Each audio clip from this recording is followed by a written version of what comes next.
자, 다음 상담자. 내 지난주도 그렇고 지지난주도 그렇고 일본 관련한 얘기를 계속하고 있는데 실컷 얘기를 해놨더니 나보고 반일이라고, 문재인 정권 때는 대깨무들이 나보고 친일이라고 하더니 이제 반일이라고. 내가 누누이 얘기했어. 법정 배상으로 가면 한일 관계는 돌이킬 수 없이 악화되기 때문에 타협해야 된다라는 얘기를 4년 전부터 했고 구체적인 방안을 다 제시했고, 내가 윤석열 정권한테 화를 내는 이유는 하나도 해보지 않고 다 털어버리고 한국 기업 돈 받겠다고 이상한 짓거리를 하니까 욕을 하는 거예요. 나 같은 사람 나만 그런 게 아니야. 문재인 정권 때 이렇게 갈 일이 아니다. 죽창가 부를 일이 아니다. 타협해야 된다고 얘기했던 사람 상당수가 윤석열 정권 욕하고 있습니다, 지금. 문재인 정권 때 조국 죽창가 부르는 거 비판했던 강제동원 변호사, 최봉태 변호사는 오늘 한 언론 인터뷰에서 윤석열 탄핵을 주장했습니다. 그 양반은 원래 2+2주의자였어요. 예, 일본한테 죽창가 부르고 이런 식으로 해결할 수 없다고 했던 분입니다. 그분이 이제 윤석열 탄핵했었어. 그분 또 이제. 저는 사실 현재 그분 의견에 좀 동의하지 않는 부분이 있습니다. 탄핵 당할 만한 짓을 하면 탄핵 당해야 되는 건 맞는데, 이거게 이제 탄핵까지는 내가 열받는 게 그거예요. 왜냐하면 윤석열이 이번에 해버린 짓은 다음 대통령이 되돌리기 상당히 어렵습니다. 되돌리면 또 한일 관계 파탄으로 가. 윤석열이 똥 싸고 뭉개버린 거예요, 그 위에 지금. 응? 똥 싸고 뭉갰다고 싸대기 칠 수는 없잖아. 다른 일이면 몰라도. 근데 이거 지금 지적한다고 반일이라고 지금 개소리 하고 있어 진짜. 자, 다음 상담자. 야, 나는 이 사람은 진짜 조국 지지하는 사람들이 이런 사람 아닐까, 뭐 똑같은 사람이 아닐까 싶어요. 일본에 사과 요구하는 거 솔직히 쪽팔립니다. 이런 글을 올렸어요. 그러면서 뭐 일제 가장 큰 피해를 입은 게 중국 아닌가요? 뭐 해서 일본에 다 내줬다 져주면 안 되나요? 지금은 우리가 앞서는 게 많은데 그 정도 성장한 게 한국인데 100년이 지나서까지 사과 타령 사죄 타령 진정한 사관이 아니니 하는 거 진짜 창피하다고요. 뮤지컬을 막 하고 있어요. 차라리 지켜주지 못해서 죄송하다고 일제징용 피해자분들에게 무릎을 꿇던지요. 그게 꿇지. 그러면 윤석열 대통령 꿇지 왜 안 꿇어? 꿇어. 그러면 안 꿇잖아. 그죠? 내려주세요, 이 의견은. 이거 내가 쪽팔려, 이 의견은. 자, 일본의 사과가 관건이 된 이유는 윤석열 대통령 때문입니다.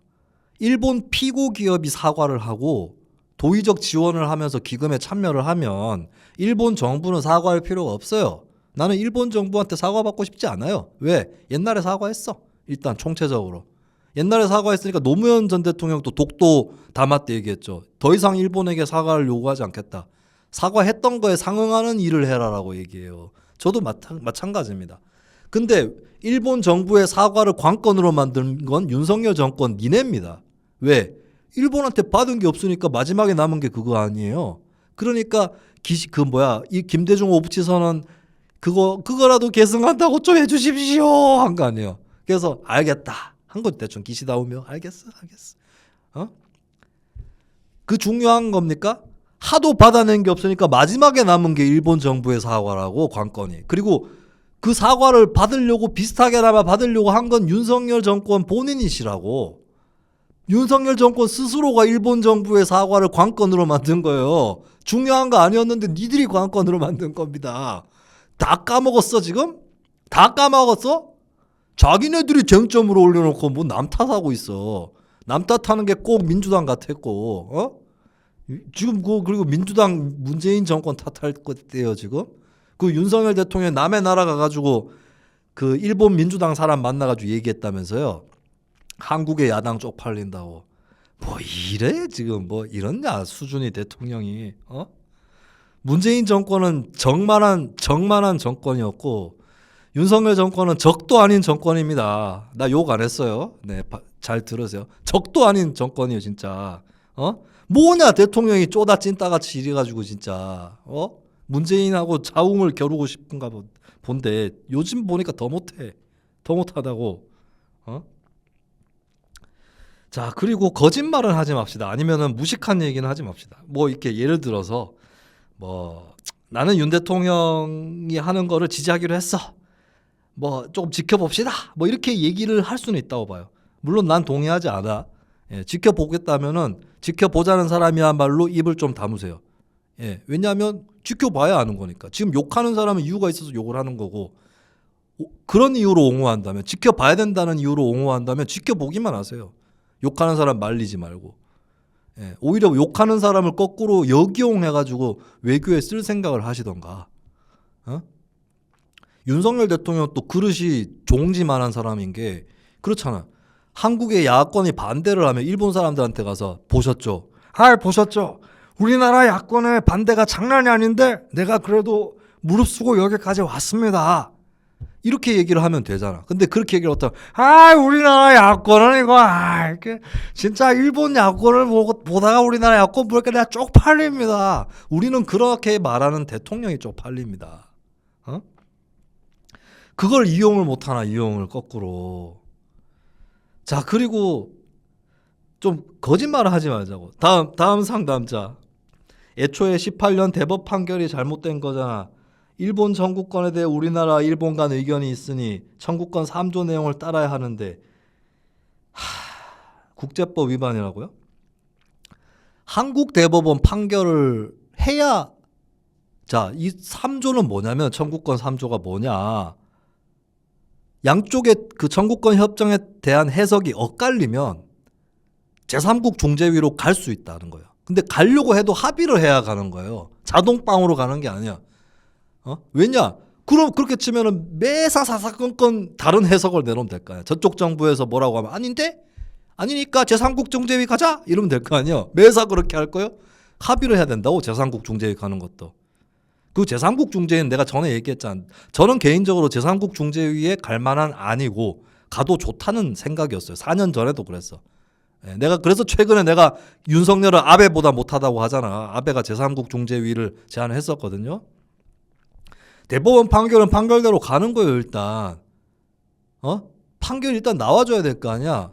자, 그리고 대법원 판결이 65년 협정 위반이냐 했을 때, 자, 협정 해석에 대해서는 의견이 엇갈릴 수 있는데 위반이라고 자신 있게 얘기할 수 있나? 그리고 여기에 어설프게 동원하는 게 노무현 또 강제동원 문제는 끝났다고 했다. 노무현 또 끝났다고 했다. 자, 내가 알려줄게. 나도 처음에 제대로 모르고 살짝 비슷하게 떠들던 시절이 있었어. 나도 2019년 한일 갈등 때 제가 처음부터 타협파였거든요. 노무현 때도 이거 거의 끝난 것이다라고 주장한 적이 있었어요. 근데 자세히 봐야 된다고. 노무현 정부도 애매모호한 결정을 내린 거예요. 외교라는 게 다 그래. 1965년 협정부터가 애매모호한 거라고. 노무현 정부도 애매모호하게 끝낸 거예요. 역대 정부들이 애매모호하게 많이 끝냈어요. 박근혜 정부가 좀 예외였지. 자, 그 내용을 알려드릴게요. 2005년에 노무현 정부가 한일 청구권 협정 문서를 공개를 하게 됩니다. 정보공개 청구를 받았고 공개를 하게 되고, 노무현 정부는 정보공개에 적극적인 정부예요. 그렇기 때문에 자진해서 공개한 측면도 컸고, 이왕 공개하는 거 제대로 정리하자라고 해서 민관위원회를 만듭니다. 그때 공동위원장이 민간 측의 이용훈 변호사, 관 쪽에는 이해찬 국무총리가 공동위원장이었죠. 자, 그럼 그때 무슨 내용이었는지 제가 좀 알려드릴게요. 이거를 함부로 해석하면, 쉽게 해석하려고 하면 오류가 나옵니다. 쉽게 해석하려고 하면 할수록. 자, 1965년 청구권 협정으로 강제동원 문제는 끝났다라고 노무현 정부 민관위원회가 본 거냐? 아닙니다. 정확하게 얘기를 해드릴게요. 정부 대 정부의 문제를 본 거예요. 일단은 한국 정부가 일본 정부에 대해서 뭘 할 수 있으며 이런 것들을 본 거예요. 여기서 강제동원과 위안부가 분리됩니다. 일단. 그래서 1965년 청구권 협정 때는 이 문제는 전혀 거론도 안 됐기 때문에 이건 그때 문제로 절대 풀린 게 아니다 라고 한 게 위안부 사할린동포 원폭 피해자예요. 그리고 여기도 잘 보시면 위안부 등 일본 국가 권력이 관여한 비인도적 불법 행위라고 나옵니다. 위안부 아니라 다른 것도 들어갈 수 있는 소지를 넣어놨어요. 만약에 강제동원에서도 일본 국가 권력이 개입을 해서 비인도적 불법 행위를 했다라고 하면 그것은 외교보호권상 한국 정부가 일본 정부에게 따질 수 있는 안이 됩니다. 자, 근데 강제동원은 좀 분리를 시켜놨어요. 왜냐? 나왔다, 얘기를 했다. 1965년 얘기했고 3억 불을 우리나라가 일본한테 무상자금으로 받잖아요. 그때 그 성격의 자금이 들어갔다. 요거예요. 그래서 노무현 정부의 결정은 그러면은 일단 그때 돈을 받은 것으로 이제 그게 기업에 투자도 하고 해서 불어났지 않냐? 그럼 정부가 보상을 해야 된다. 예, 그래서 뭘 했느냐? 배상이 아니라 위로금을 줍니다. 위로금. 배상이 아닙니다. 불법행위에 대한 배상금이 아니에요. 위로금이에요. 그리고 외교 보호권이 없다고 했지 개인 청구권이 없다고 안 했습니다. 왜냐? 일본에서도 개인 청구권 없다는 주장을 안 합니다. 자, 1965년 협정, 청구권 협정을 잘 봐야 되는데 이거는 배상 문제를 해결하는 목적이 아니에요. 일본 또 우리나라에 3억 불 준 게 경제협력 자금입니다. 경제협력 자금. 배상 퉁치는 문제로 준 게 아니라고. 경제협력 자금이에요. 경제협력 자금이고 독립 축하의 성격을 갖고 있습니다. 일본 입장에서 그렇다고. 일본 입장에서도 어차피 배상은 안 해도 되는 건데 뭐 걔들 입장에서는. 그죠? 근데 뭘 배상 문제를 퉁을 쳐. 근데 이거죠. 자, 노무현 정부나 일본 정부나 해석이 일치하는 부분은 뭐냐면 정치적 타결이었다. 강제 동원 문제에 대해서 정치적 타결을 한 것이다. 그죠? 정치적 타결을 한 거예요. 근데 자, 정치적 타결을 한 것이 어떻게 법정에서의 문제가 됩니까? 그건 배상이잖아. 불법이냐 합법이냐와 배상이냐 아니냐의 문제잖아. 정치적 타결은. 이거는 그냥 그때 고생했다라고 준 거예요, 그냥. 그리고 쫑난 게 있다면 예를 들어서 그 임금이 밀렸다. 체불 임금이다. 이걸 채권으로 본다면 그거는 안 줘도 되는 거지. 퉁친 거지. 근데 불법 행위에 대한 배상은 별도라고, 이 양반아. 그래서 일본도 개인 청구권이 소멸되지 않았다고 누누이 얘기했어요. 일본의 외무상들이 역대 외무상들이 계속 개인 청구권이 소멸된 것은 아니다라고 일본에서도 얘기했어요. 왠 줄 알아요? 개인 청구권이 소멸된 거면 일본 난리 납니다. 왜냐? 일본 내에도 피해자가 있을 거 아니에요. 그 피해자들이 개인 청구권이 소멸됐어? 그러면 일본 정부에다가 소송을 겁시다. 이렇게 되는 겁니다. 개인 청구권 소멸됐으니까 일본 정부에다 소송 걸어야지. 일본의 원폭 피해자 있죠? 일본 사람 많잖아요. 미국에 소송 못해. 개인 청구권이 없으니까. 그러면 어디다 소송한다? 일본에 소송하는 거지. 그러면 이제 다른 데다가 소송할 수 있는 것도 다 일본에 쏠리는 거지. 일본 정부로 쏠리는 거지. 예? 그렇잖아요. 일본의 강제동원 피해자들은 일본 기업한테 소송 못 거는 거지. 일본 정부에 걸어야지. 개인 청구권 소멸됐으니까. 야, 그럼 정부 니네가 돈 줘라. 이렇게 되는 거지. 그러니까 이거를 인정할 수는 없기 때문에 일본도 청구권 협정에서의 그 청구권, 개인 청구권이 없어졌다고 주장은 안 해요. 근데 그리고 일본의 주장은 뭐냐면 결국에 청구권이 있는데 행사할 수 없다. 행사할 수 없다. 근데 이것도 언제부터 나온다? 2000년경부터 나옵니다. 1965년에 협정을 맺었는데 청구권은 소멸되지 않았으되 행사할 수 없다라는 해석을 2000년경부터 합니다. 일본도. 왠 줄 아세요? 세계가 바뀌었어. 자, 일본은 이렇게 생각했습니다. 개인 청구권 있어봤자 소송하면 진다. 판결을 내려줄 리가 없다. 이렇게 생각했어요. 근데 세계가 바뀌었어. 개인의 인권을 중시하는 쪽으로 세계가 바뀌기 때문에 일본 쪽에서 패소하고 이럴 가능성이 높아진 거예요. 그걸 보고 태세 전환한 게 바로 뭐다? 청구권은 있으되 행사할 수 없다. 이 논리입니다. 그 덧붙인 논리예요, 이게. 일본 또 청구권 해석에 대한 그게 청구권 협정에 대한 해석이 변천을 겪는다고. 예. 이걸 따라잡지도 못할 망정 일본은 청구권이 없다고 생각한다라는 아까 그 댓글 단 사람이 그 주장을 해요. 말도 되는 소리를 해야지. 알고 얘기를 해. 알고. 예? 일본 정치인들이나 정부 관계자들 발언을 최소한 검색이라도 해봤으면 그럴 수는 없다는 거죠. 그리고 정치적 타결이지 이게 법정에서의 배상을 대체를 할 수가 없다니까. 자, 이렇게 주장할 수는 있어요. 한 나라의 사법부 판결만으로 이걸 추진하는 것이 얼마나 무리냐라고 주장할 수는 있습니다. 그래서 제3국 중재위라든지 외교적 노력, 정치적 노력 혹은 ICJ, 국제사법재판소 얘기하는 사람도 있는 거고요. 그런 주장은 할 수 있는데 적어도 협정에 대한 해석 부분, 특히 협정을 노무현 정부가 어떻게 해석했다 이 부분에 대해서 거짓말이라든지 왜곡은 하지 말아야지. 자, 노무현 정부 애매하게 한 건 맞아요. 노무현 정부 백서에 보면 개인 청구권은 있어라고 써놨고요. 근데 그 다음에 뭐라고 써놨냐면 실제로 보상을 받을 가능성은 적다라고 써놨어요. 근데 웃긴 게 배상도 아니고 보상이라고 써놨어 또. 그러니까 되게 애매모호하게 써놨다고, 빠져나갈 구멍들을 만들어놨다고. 왜냐? 정치기 때문입니다. 외교기 때문이고. 예. 그런데 그런 문서를 굉장히 그 완전 빼도 박도 못하는 그런 규정할 수 있는 것으로 해석하려고 노력할수록 왜곡이 생긴다고요. 다목적 포석들이라고 다들. 일본도 상당히 그런 수에 능한 편이고요. 근데 그런 협정 해석을 일도양단식으로 해석을 하려고 하니까 실패를 하는 겁니다. 그리고 노무현 정부의 예측이 결과적으로 틀렸죠. 노무현 정부는 법정으로 가도 피해자들이 질 거라고 판단한 것 같아요. 근데 결과적으로는 틀렸잖아. 그죠? 법정 판결에 대해서 노무현 정부가 책임질 수 있나? 상권 분립, 사법부 독립인데. 그리고 노무현 정부도 어쩌면 세계 판결 추세가 바뀌고 있기 때문에 강제동원 피해자들이 승소할 가능성도 있다. 그것도 남겨놓은 거예요, 사실. 그거하고, 그러니까 이미 대법원 판결은 2012년에 사실상 났습니다. 이명박 정부 때 난 거예요. 2012년에 파기환송 날 때 사실상 강제동원을 배상받는 쪽으로 판결은 났어요, 이미. 자, 근데 그 판결문이랑 노무현 정부의 협정 해석이 모순되는 건 아닙니다. 예. 그런 가능성들을 이미 다 내다보고 품어놨다니까, 협정에다가. 그걸 알고 있어야지.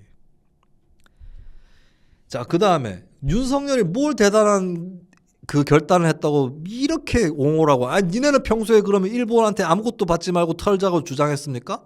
그냥 지도자가 하니까 엉덩이 뒤에 숨어서 형님 따라가는 주제에 뭔 말이 많아요. 그리고 항상 사후해석이야. 문재인 정권 때도 대깨문들이 맨날 하는 게 저질러 놓고 그 다음에 옹호해. 저질러 놓고 저질러 놓고 졸라 옹호하는 건 똑같구만. 자, 졸라 추상적이야. 지금 구체적으로 따지는 놈이 나 같은 놈이 더 구체적으로 따지지. 추상적이잖아. 지금 얘기하는 게. 봐. 다음 상담자 들어와 봐.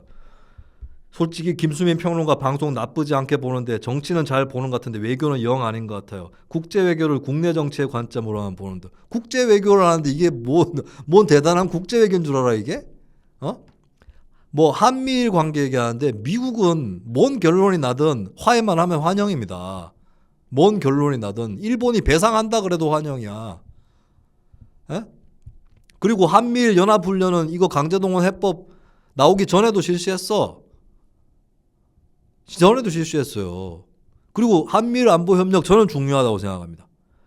저는 지소미아 정상화 선언했잖아요, 이번에. 저는 지소미아 정상화 강제동원이랑 무관하게 대통령 되자마자 선언해도 된다고 봅니다. 지소미아는 해도 돼요. 해야 돼. 지소미아 뭐 그렇게 대단한 거라고. 그 2급 군사기밀 서로 주고받는 거이고 일본하고만 하는 것도 아닙니다. 일본도 우리하고만 하는 것도 아니야. 그리고 그 정도는 필요하다고 보고 나는 일본은 사실 자위대긴 하지만 사실상 군대잖아요. 그리고 일본에 개헌한다 그러잖아요. 일본 개헌 그거 내용 보면 그냥 자위대 이름 넣는 것밖에 없어요. 뭐 특별히 무슨 막 침략 전쟁을 위한 그런 것도 아닙니다. 일본의 안보법제라고 해서 2015년인가요? 아베 정권 때 했던 거. 그것도 그때 될 때도 일본이 전쟁 국가로 간다 막 그랬거든요. 근데 일본은 그거를 이용해가지고 미국의 요구를 살짝 거부했습니다. 미국의 호르무즈 해협 파병 요구를 비틀어 버렸어요. 그걸 이용해가지고. 그것도 되게 애매하게 짰거든, 안보법제도. 미로처럼. 예, 외교라는 게 그런 거예요. 근데 윤석열 외교의 특징은 뭐다? 그런 묘미가 없습니다. 그런 묘미가 없어요. 외교에서는 무슨 말을 했는데 응수타진, 낚시, 밀당 이런 것들이 있어야 되는데 윤석열 없습니다. 윤석열은 온오프밖에 없습니다. 예, 그걸 뭘 믿고 이렇게 얘기를 하는 거지? 안보를 지렛대로 해서 일본한테 받아낼 것도 있다고. 안보를 지렛대로 해서. 응? 일본이 북한 미사일을 얼마나 민감합니까? 자세히 해봐. 이 북한 미사일 쏘면은 남한 쪽으로 이렇게 쏘지는 않는다고. 일본 쪽으로 쏘잖아. 예? 얼마나 민감해 일본이. 안보 문제는 우리도 급하지만 일본 조금 더 급하다고. 그거를 활용하면서 서로 간에 밀당이 돼야지 뭐 하는 거예요 이거. 그럼 뭐 제갈공명이냐 윤석열이? 진짜 웃겨가지고 아니 수가 뻔히 보이는구만. 답 다 정해놓고 3.1절쯤에 내년 총선은 많이 남았겠다. 이재명은 사법 리스크 터졌겠다. 여기에 맞춰가지고 꺼내놓은 걸 뭐 이렇게 칭송을 합니까? 자, 그리고 뭐 미국과의 외교 어쩌고 하는데, 자, 미국 국무부한테 윤석열 정부 한 대 맞았습니다. 참 맞았어요. 크게 맞았습니다. 미국 국무부가 2022년 국가별 인권 보고서를 공개를 했습니다. 기사를 띄워주시죠. 자, 표현의 자유 제한, 정부 부패, 젠더 폭력 조사 부재, 국내 동성애 처벌 문제 등을 들었다. 한국 인권의 열악한 상황. 국내 동성애 요거는 오해하지 마세요. 병영 내에서 그 섹스를 하라는 얘기가 아닙니다. 그냥 군인들끼리 서로 합의해가지고 동성 간에 성교를 했다는 걸 처벌하는 조항이 들어가 있어요. 이게 뭔데? 병영에서 안 해도 군무 시간 아니라도 이게 우리나라 현실이라고. 그리고 이게 미국에서 지적한다고요. 내가 지난번에 4.3 얘기하면서 미국의 책임이 있다고 비판한 적이 있었죠. 그때 난리치던 사람들이 있지 나한테. 그 사람들은 미국한테는 비판도 하지 말라는 주의였잖아요. 자, 이건 어떻게 할 건데 그러면? 미국한테 인권 문제로 지적받은 건 어떻게 하실래요? 이거는 고분고분하게 들으실래요? 그러면 안 듣잖아. 이 사람들이 일관성이 있습니다. 인권 문제에서는 미국이 잘못한 거는 방어 안 하고 미국이 잘한 거는 안 듣습니다. 요거는 딱 극우파지. 친미가 아니라 극우입니다. 친미하고 극우는 달라요. 일본도 봐봐. 일본 극우는 반미야. 우리나라도 반미 국가인 것 같아요. 윤석열 반미 정권인 것 같습니다. 그리고 대표적으로 MBC 바이든 날리면 내가 기가 막혀가지고, 아니 날리면으로 듣는 건 어쩔 수 없다 치자. 날리면으로 들을 수도 있어. 그리고 윤석열 싫어하는 사람 중에도 날리면으로 한번 들은 적이 있대. 누군가. 그럴 수 있어. 괜찮아. 뭐 그거 갖고 뭐 하지 맙시다. 근데 바이든이 조작이다. MBC에서 조작해서 다 넘어갔다. 뭐 개소리하고 자빠졌어 지금. 그러고 나서 MBC에 몰려가가지고 내가 지난번에도 욕을 했죠. 이거 지적당했네 바로. 언론은 자유에다가 재갈을 물린다고. 여기 또 깨알같이 재밌는 게 있습니다. 이재명 또 들어갔습니다. 이재명 대장동 또 부패 관련한 사건으로 언급이 됐습니다. 깨알같이 진짜. 응? 반리문으로 합의된 거 아니었나요? 아유, 나 진짜. 그리고 아까 뭐 국내 정치 관점으로 외교를 본다라고 지적을 어떤 분이 한 걸 제가 띄워드렸잖아요. 연결돼 있어요. 연결돼 있어. 그 어떻게 딱 불가분으로 떨어집니까 그게? 연결돼 있으니까 김대중 오부치 선언 또 나오는 거예요. 왜? 김대중은 민주화 운동을 했고 정권 교체를 했기 때문에 김대중이 일본이랑 타협하는 거에 대해서 못 덤빈다고. 다른 사람이. 오부치는 일본 자민당의 주류고 당시에 경제 정책을 잘 썼다고. 그러니까 타협도 잘 되는 거 아닙니까? 응? 그러니까 자, 국내 정치랑 외교가 어떻게 연결되어 있는지 보여줄게. 다음 주제로 넘어갈게요. 시간이 얼마 안 남았는데, 자, 69시간 근로 문제 있죠. 네, 이거 뭐 반대 여론이 계속 확인이 되고 있습니다. 윤석열 정부 태세 전환했어요. 이거 왜 그럴까? 왜 태세 전환했을까? 그 아집 센 윤석열 대통령이 왜 태세 전환했을까요? 일본 문제까지 있는데 엎친 데 덮친 격이니까 감당이 안 되는 거지. 그리고 애초에 윤석열 정권의 노동이라는 것은 지지층 결집용으로 고안된 겁니다. 언제부터 나와서 잘 봐. 지지율 꼬라박고 있을 때 그때 나온 게 화물연대 때리기, 그 다음 양대노총 때리기, 그 다음 법에도 없는 노조 회계장부 달라고 하기, 그 다음에 원래비, 결국에 원래비 패가지고 건설 현장 다 흔들리고 있죠. 그거 조진다고 건폭 운운하기, 이런 거 아닙니까? 그래가지고 보수층 결집을 일단 해놨어요. 근데 지금 중도층이 이탈해가지고 내년 총선 지게 생겼네. 거기다가 일본 문제 터졌네. 그러니까 이제 태세 전환 들어가는 거죠. 뭐 별거 있어? 윤석열 정부는 단순합니다. 눈에 보여요. 자, 근데 이걸 가지고 또 칭송을 합니다. 다음 상담자 들어오세요. 이제 와서 듣는 게 어딘가요? 문재인은 의견 전혀 안 듣고 자기들 마음대로 법 바꾸잖아요. 네. 문재인도 간보기 잘합니다. 아닌 척 많이 했습니다. 자, 착착해야 되는 것이. 자 보시죠. 근데 웃기는 게 국민의힘이나 여권이나 뭐 장관이나 이쪽에서 누가 대통령한테 이거 좀 바꿔야겠는데 왜 해서 바뀐 겁니까? 아니잖아. 대통령 혼자 바꾼 거잖아요. 남들 다 가만히 있고 대통령 혼자 바꾸니까 오 전부 다 따라가. 자 대통령이 지난해 12월에 뭐라 그랬습니까? 지금 벌써 3달 넘게 지났어요. 발언 띄워주시죠. 자 미래시장 노동연구회에서 어제 미래시장 노동연구회에서 노동시장 개혁을 위한 권고안을 제안했습니다. 근로시간 제도의 유연성과 탄력성을 높이고 미래시장 노동연구회 안을 수용했어요. 거기에 주 69시간 들어가 있고 심지어는 미래시장 노동연구회는 연속 휴식 시간 11시간을 계속 유지하는 쪽으로 돼 있었는데 윤석열 정부는 그걸 64시간 이하인 경우는 11시간 연속 휴식을 없애도록 만들어놨습니다. 더 계약시켰어. 그게 윤석열 정부입니다. 이거 작년 12월 13일에 국무회의에서 윤 대통령이 한 발언이에요. 3달인가? 3달 동안 뭐 하다가 이제 와서 이러는 거예요. 그냥 하다가 간 보고 안 되니까 바꾸는 거지. 자, 이 모습이 누구랑 비슷합니까? 문재인 정부의 검찰총장. 네, 다음 화면 띄워주시죠. 직무정지 사인했던 대통령. 윤석열은 문재인 정부 검찰총장이다. 다음 기사 화면입니다.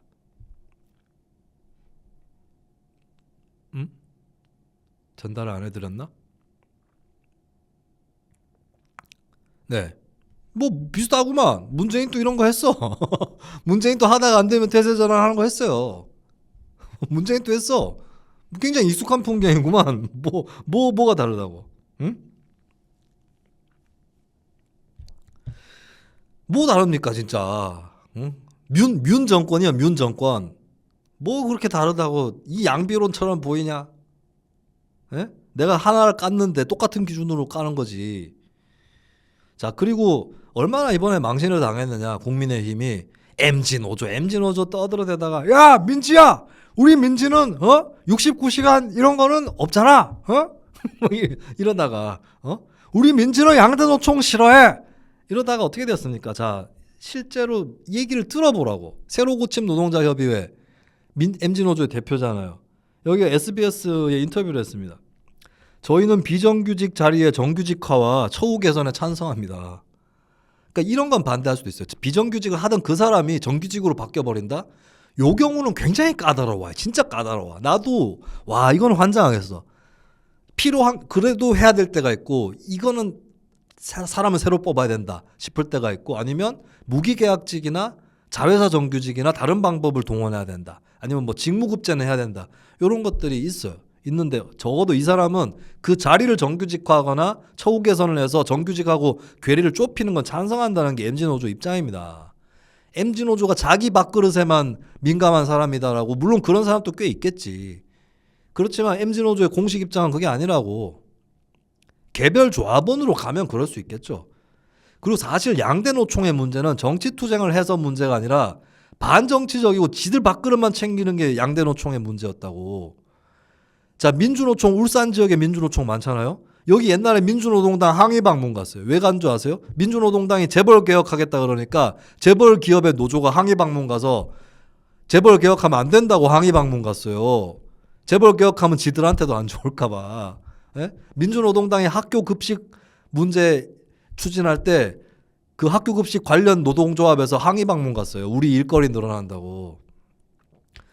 자 노조의 그런 단기적인 속성 이런 것들은 물론 노조기 때문에 노조는 어느 정도는 이익 집단이라서 그런 성격이 있을 수밖에 없습니다만 거기에 매여 있으면 전체 노동자들은 힘들어집니다. 노조는 공익을 위해 뛰어야 돼요. 이쪽에서 사익을 추구하고 저쪽에서 사익을 추구하는데 이것들을 그냥 뭉뚱그리고 싸우게 해서 결론을 내서 공익이 만들어지는 게 아니고요. 다 같이 공익을 위해 노력해야 되는데 그 공익의 방향은 다를 수 있겠지. 그래서 경쟁하는 겁니다. 노측과 사측이 이기적으로 그냥 싸워가지고 결판 내서 야 그렇게 싸우다 보면 공익적으로 결론이 나는 거야. 이게 아니라고. 공익을 지향해야 명분도 살고 그리고 자기보다 약한 노동자들을 끌어안아야 자기들 이익도 확보할 수 있는 힘이 생기는 거죠. 그게 힘입니다. 명분과 힘이 분리되는 게 아니라고. 근데 새로 고침 노조의 간부가 이렇게 얘기하는 건 지극히 정상이에요. 그리고 화면 한 번 더 띄워주시죠. 저희는 양대 노총을 비판하거나 경쟁자로 생각한 적이 없습니다. 그리고 이미 새로고침 협의회 노조 중에 어떤 노조는 같은 회사의 민주노총 노조하고 도움을 주고받는 게 아니라 그냥 받았어. 예. 필요하면 연대한다는데 뭐 양대 노총하고 싸울 것처럼 몰아가지 말라고. 예? 여긴 보수 노조 아니에요. 진보 노조도 아니겠지만 여기는 정파적으로 어느 당에다가 뭘 하진 않겠다라고 얘기한 거지 정치와 담을 쌓겠다고 얘기한 건 아닙니다. 그리고 저성과자 해고 반대 운동도 했어. 왜냐? 공정하게 평가하고 있느냐 의문이 있어서. 그러니까 국민의힘이나 윤석열 정부가 이 사람들을 자기들이 오빠가 허락한 페미니즘이란 말 아시죠? 형님이 허락한 노동조합이라고 착각하지 마시라고. 아재가 허락한 노동조합이라고 착각하지 마세요. 당신들이 통제할 수 있는 범위 밖에 있습니다. 양대 노총이 이 사람들을 어떻게 하기 힘들겠죠. 국민의힘과 윤석열 정부, 뭐 민주당도 마찬가지요. 그쪽이 어떻게 하기는 더 힘들어. 착각하지 마시라고. 그리고 새로고침협의회는 스스로를 MZ노조라고 부르지 않습니다. MZ로 치면은 2000년생이랑 나랑 같은 세대요. 나도 M세대거든요. M세대 윗대가리요, 내가. 윗대가리는 아니고 뭐야. 맞이요. 예. 너무 넓어. M세대만 쳐도 1980년대 초반부터 1997년생인가 근데 Z까지 합쳐보면 이게 뭐야 이게. 나라요. MZ세대가. MZ란 말 자체가 안 맞습니다. 자, 그러면 저는 이제 사실 제 개인적으로는 진보파인데 근데 제가 요구하는 거는 꼭 진보도 아니에요. 뭐 표준적 민주주의라고 제 스스로는 생각하는데 그러면 국민의힘이 보수파라고 했을 때 이 정도는 돼야 된다 싶은 게 있어요. 천하람 전 후보가 그나마 좀 싹을 보여주고 계신 분 같아요. 요번에 그 블로그 이름 뭐죠? 이 뭐 블로그 만들었잖아요. 천하용린이. 블로그 이름은 내가 정작 기억을 못하고 있네요. 네. 일단 그 인터뷰를 띄워주시죠. 고공행진이라는 블로그를 만들었는데 천하람 경향신문 인터뷰가 아니고 요 블로그 글 요약 기사군요. 포괄임금제 95%는 무효다. 정반대 방향으로 가야 된다. 안타까워요 좀. 왜냐하면 이런 얘기를 전당대회 때 할 수 있었으면 얼마나 좋았을까. 근데 그렇다고 천하람이 그때 이 얘기를 했었어야 된다고 제가 얘기하는 거 아니에요. 왜냐하면 제가 전에도 말씀드렸지만 그 전당대회는 이런 얘기를 해봤자 소용이 없고 할 기회를 주지 않는 전당대회였던 것 같아요. 근데 이제 그 전당대회를 계기로 해서 이런 얘기를 할 수 있게 된 것이 좋다. 천하람을 응원합니다. 사실 저는 천하람 후보가 지난 선거를 잘 치렀다고 생각하지는 않지만 근데 이렇게 얘기를 뻗어나갈 수 있다면 지난 선거 출마는 헛되지 않은 것이죠. 이런 얘기를 할 수 있어야 된다. 아니 난 포괄임금제라는 단어를 올린 것 자체가 성과라고 봐요. 자, 지난 선거 때 장해찬 최고위원이 이준석 전 대표를 비판할 때 뼈아픈 게 하나 있었어요. 제가 봤을 때. 장해찬 전 최고위원이 이준석하고 민생이라는 단어는 참 안 어울린다라고 직공을 한 적이 있는데 저도 어느 정도 그렇게 생각합니다.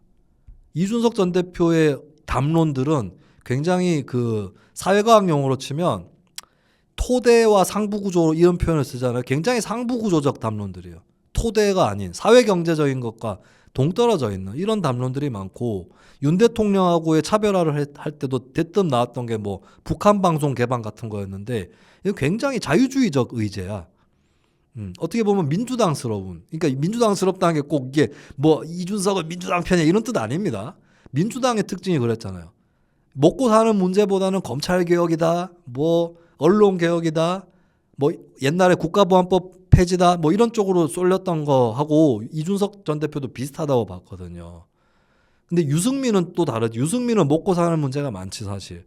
근데 천하람이 이제 그 얘기를 개혁 보수로서 해주고 있다라고 하는 거고 다음에 기사 내용을 조금 자세히 보시면 내용들이 좋아요. 딱 정확하게 얘기한 게 재택근무를 하는 전문직이나 신문사 논설위원급의 정규직 칼럼니스트 이런 사람들은 근로시간을 산정하는 게 불가능하기 때문에 포괄임금제를 할 수도 있다. 그러니까 포괄임금제를 해도 되는 직종이 있어. 어떤 직종이냐? 프리랜서나 자영업자적 성격이 강하면은 그리고 뭐 이렇게 좀 안 쪼달리면 굉장히 전문가로서 사회적 지위도 있고 급여도 세고 이러면 포괄임금제 적용할 수도 있다고 봐요. 왜냐하면 근로시간 몇 시간인지 이게 불명확하잖아. 사실은 국회의원도 포괄임금제지. 그죠? 국회의원 야근한다고 야근 수당 안 주잖아. 자, 이런 얘기를 하는 게 얼마나 좋습니까? 예? 이러면은 국민들이 끼어들 틈이 생긴다고요. 맨날 사법 리스크 이런 얘기하면 특히 2030들은 짜증냅니다. 사법 리스크 요거는 좀 40, 50대 아이템이야. 이런 거는 좀 검찰 어쩌고 하는 거 이런 거 있죠. 20, 30대는 먹고 사는 문제예요. 더 특히 다른 세대도 마찬가지겠지만 제가 술집에 가고 식당에 가보면 2030 세대는 정치에 관심이 떨어지거나 수준이 떨어지지 않습니다. 제가 20대 때보다 훨씬 나아요. 근데 얘기들을 들어보면 대부분의 주제는 검찰개혁 이런 거 없습니다. 뭐 대장동 이런 것도 별로 얘기 안 하고 일자리, 주택, 부동산, 비정규직, 최저임금이 어쩌고 이런 얘기들이에요. 여기에 부응하는 정치를 안 하니까 2030이 무당파가 많은 거예요. 예. 천하람 위원장이 이런 노력을 앞서서 좀 해주시면 좋겠습니다. 그러면은 또 이제 장해찬 같은 사람도 보고 아씨 나도 질 수 없지 할 것이고 민주당에서도 나도 질 수 없이 할 것이고 정의당에서도 나도 질 수 없지 하겠지요. 예, 이런 얘기들을 좀 많이 해줬으면 좋겠고 천하람 위원장이 멋있는 표현들을 했는데 블로그 글에 마무리를 하면서 민주노총이 정의롭지 않다고 일하는 사람들의 권리마저 부당해지지 않습니다. 한 번쯤 뼈아프게 돌아봐야 합니다. 때로 우리가 경제단체의 보도자료만 달달 외워서 국민 앞에 내놓은 적은 없었는지 왜 일터에서 부당한 처우를 당한 노동자들의 억울한 사연은 우리 당으로 찾아오지 않는지 말입니다. 이거 핵심이에요. 자, 정의당 같은 정당 또 민주노총이랑 똑같은 소리 하면은 정당 자격 없습니다. 민주노총이 싫어할 만한 얘기를 해야 되는 거예요. 정의당도. 실제로 하기도 했고 국민연금 개혁 이런 거는 민주노총하고 의견이 달라요. 정의당이. 예. 근데 그런 얘기를 하고 정의당의 당론은 알지만 일부에서는 민주노총에서 싫어하는 호봉제 개혁 이런 얘기도 한단 말이죠. 그럼 국민의힘도 정경련이나 경총에서 싫어할 만한 얘기를 안 할 수는 없잖아. 오히려 국민의힘이 해줘야 된다고. 민주당이 해주면은 더 개긴다고. 경제신문이 다 들고 일어나고 해가지고 개긴다고. 일이 안 풀려. 근데 국민의힘이 얘기를 해주면은 요거는 좀 해야겠다라고 공감대가 잡힙니다. 거꾸로 노동개혁도 진보 정당을 움직일 수 있도록 해야 돼. 그래야지 노동개혁도 그 설득력을 얻는다고. 그냥 국민의힘이 때려 패니까 지금 힘이 안 실리는 거예요. 그냥 판갈라치기밖에 안 되는 거잖아. 요런 게 정치의 맛입니다. 요런 걸 해주는 게. 그리고 제가 지난번에도 말씀드렸지만 국민의힘은 우영우 같은 사람은 없고 권민우 같은 사람만 있다라고 지적을 했잖아요. 억울한 노동자가 국민의힘 찾아갈 수 있는 정당이 돼야지. 이게 진보 보수가 뭐 중요합니까 거기서. 응? 자, 국민의힘이 최저임금 인상 이런 걸 주장을 할 수는 없는 정당이라고 친다면 예를 들어서 직장 내 괴롭힘이라든지 직장 내 괴롭힘 국민의힘 찬성합니까? 아니잖아. 그런 문제는 얼마든지 상담할 수 있는 조직이 돼야 되는 거죠. 그리고 마지막에 결정적으로 재밌는 표현이 국민의힘은 제1노조와 제2노조로부터 소외된 제3노조의 역할을 할 것입니다. 근데 어떤 분이 트위터에서 이 발언을 맹비난하시더라고요. 노조하고 정당이 같냐라고 맹비난하시더라고요. 이거는 문학적 표현이죠. 국민의힘이 노조의 일을 하겠다, 노조처럼 하겠다고 한 건 아니죠. 천하람 위원장이. 정의당도 예전에 총선 슬로건으로 시민들의 노조라는 표현을 썼습니다. 시민들의 노동조합. 이건 비유적인 표현이죠. 노동조합은 민주주의의 학교다. 유명한 표현이 있죠. 이것도 비유잖아요. 노조하고 학교를 헷갈린 게 아니잖아. 그러니까 천하람 위원장이 얘기하는 것은 노조처럼 하겠다, 노조와 같이 하겠다는 뜻이 아니고, 자, 어차피 국민의힘이 민주노총하고 노선이 같지는 않잖아요. 한국노총하고도 다르잖아. 다른 면이 있잖아. 그러면 이거예요. 내가 봤을 때 이 표현은 장해찬에 대한 비판이에요. 장해찬은 민주노총을 폐지하겠다고 했죠. 해체시키겠다고 했죠. 천하람은 우리가 스스로 노동의 어떤 대안이 되겠다고 얘기한 거예요. 훨씬 낫잖아. 장해찬처럼 민주노총 해체 얘기하는 것보다 천하람이 제3노조 얘기하는 게 제3노조적인 역할을 해보자고 얘기하는 게 훨씬 낫잖아요. 대안적이라는 거잖아. 응?